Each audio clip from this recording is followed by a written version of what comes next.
নমস্কার বন্ধুরা, সকলে নিশ্চয়ই ভালো আছেন, সুস্থ আছেন। সিজন চেঞ্জের সময় কিন্তু এমনিতেই মানুষের জ্বর জারি হয়ে থাকে। আর এখন তো বিভিন্ন রকম ভাইরাসের উপদ্রব, ঘরে ঘরে বাচ্চাদের বড়দের জ্বর সর্দি কাশি।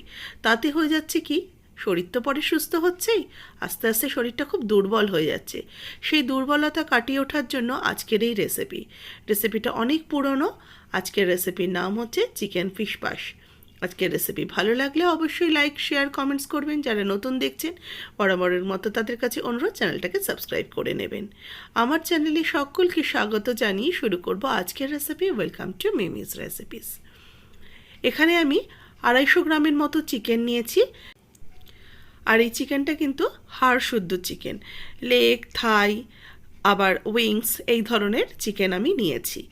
এই চিকেনটাকে পরিষ্কার করে কেটে ধুয়ে রেখেছি। এমন নয় যে চিকেনটাকে খুব ছোট ছোট করে কাটা রয়েছে, চিকেনটা মোটামুটি কারি কাট করেই কেটে নিয়েছি। আর এর সাথে নিয়েছি ঠিক এক মুঠো পরিমাণ আমি মসুর ডাল, যেটাকে ভালো করে ধুয়ে একটু অল্প জলে ভিজিয়ে রেখেছি। আর নিয়েছি ঠিক এক মুঠো পরিমাণ মুগের ডালটাকেও ধুয়ে আমি জলে ভিজিয়ে রেখেছি।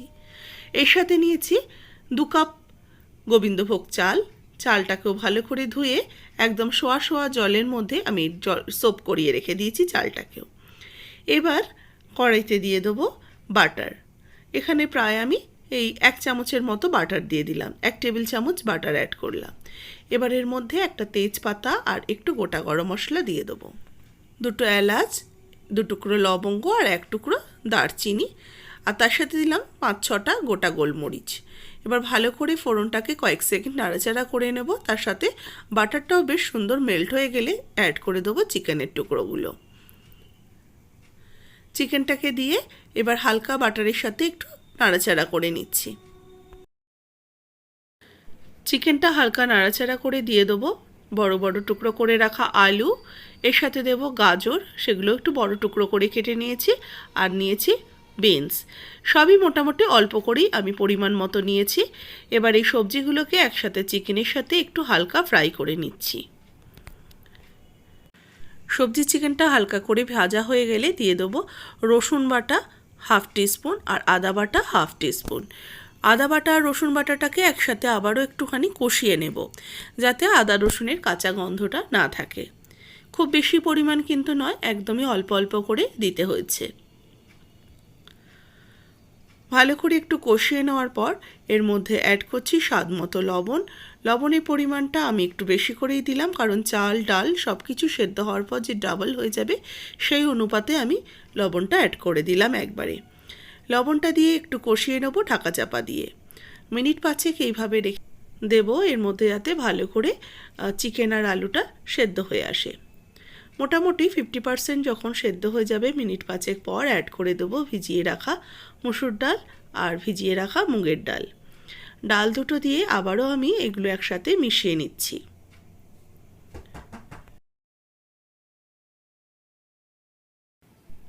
ডাল সমেত চিকেনটাকে ভালো করে কষিয়ে নেওয়ার পর ভিজিয়ে রাখা গোবিন্দভোগ চালটাও অ্যাড করে দিচ্ছি।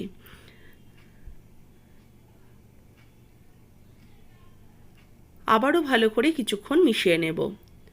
তবে এগুলো কিন্তু কষানোর কিছু নেই, জাস্ট একটু হালকা হাতে মিশিয়ে নেওয়া।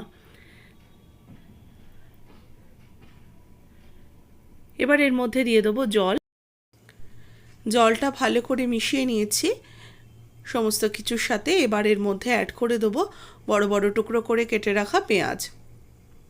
এখানে আমি একটা পেঁয়াজকে 4 ফালি করে কেটেছি, এরকম আমি 2টো পেঁয়াজ অ্যাড করলাম। আর এর সাথে দিচ্ছি 1 কাপ দুধ। আমি 1 কাপ জল দিলাম আর তার সাথে 1 কাপ দুধ অ্যাড করলাম। এবার জল আর দুধটাকে ভালো করে মিশিয়ে নিচ্ছি। আচ্ছা, এখানে আমি পেঁয়াজ একটু মিডিয়াম সাইজের পেঁয়াজগুলোকে আমি 4 ফালি করে কেটে দিয়েছি। এটা চাইলে আপনারা গোটা ছাঁচি পেঁয়াজও অ্যাড করতে পারেন। এর সাথে আমি 1/2 চা চামচ চিনি অ্যাড করলাম, একটু স্বাদের ব্যালেন্স হবে। চিনিটাকেও ভালো করে এই সমস্ত কিছুর সাথে মিশিয়ে নিয়ে এর মধ্যে অ্যাড করে দেবো একটু ফ্রেশ গোলমরিচের গুঁড়ো কিন্তু আমি রেডিমেড ব্যবহার করছি না, একটু গোটা গোলমরিচকে ক্রাশ করে দিয়ে দিচ্ছি। এতে স্বাদটা একটু বেশি ভালো হয়, কারণ একটু গলায় ঝাল ঝাল লাগলে বা মুখে একটু চ্যাকচ্যাকে ঝাল থাকলে কিন্তু খেতে ভালো লাগে, মুখের স্বাদটাও ফিরে আসে। এবার এটাকে ঢাকা দিয়ে একদম 10 মিনিটের জন্য হতে দেব। 10 মিনিট পর আমি ঢাকাটা খুলে দেখছি কি অবস্থায় রয়েছে। 10 মিনিট হয়ে গেছে, ঢাকাটা খুলে নিয়েছি, তবে ফ্লেমটা কিন্তু আমি হাই টু মিডিয়ামে রেখেছিলাম, কারণ এই রেসিপিটা কিন্তু একদম ঝরঝরে পোলাওয়ের মতো হবে না, কারণ এটা কিন্তু পোলাও নয়, এটা একটু মিশম্যাশ হবে, মানে সব কিছু একটুখানি মাখা মাখা হবে, সেইটা কিন্তু এটা রেসিপিটার বিশেষত্ব। আর আমার এখানে গাজর আলু সমস্ত কিছুই সেদ্ধ হয়ে গেছে, আর এর সাথে আমি একটু পেঁয়াজের লেয়ারগুলোকেও খুলে খুলে দেবো, যাতে পেঁয়াজের লেয়ারগুলো খুব সুন্দরভাবে খুলে চারিদিকে ছড়িয়ে যায়।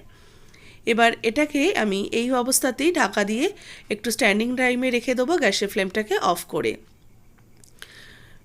একটু ঠান্ডা হওয়ার পর মিনিট 5-6 পরে আমি এটাকে একটুখানি বার করে দেখাচ্ছি আপনাদেরকে।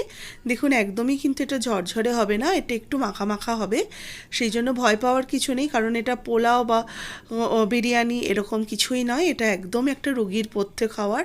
আজকের রেসিপিটা যদি ভালো লাগে অবশ্যই লাইক করবেন, শেয়ার করবেন, আর যারা প্রথম দেখছেন তাদের কাছে অনুরোধ চ্যানেলটাকে সাবস্ক্রাইব করে পাশে থাকা বেল আইকনটা অবশ্যই প্রেস করে দেবেন। আর এটা কিন্তু মিথ্যা কথা বলবো না, শুধু রোগীর পথ্য নয়, এটা আপনারা নর্মাল দিনেও করতে পারেন, সবাই খুব পছন্দ করে খায়।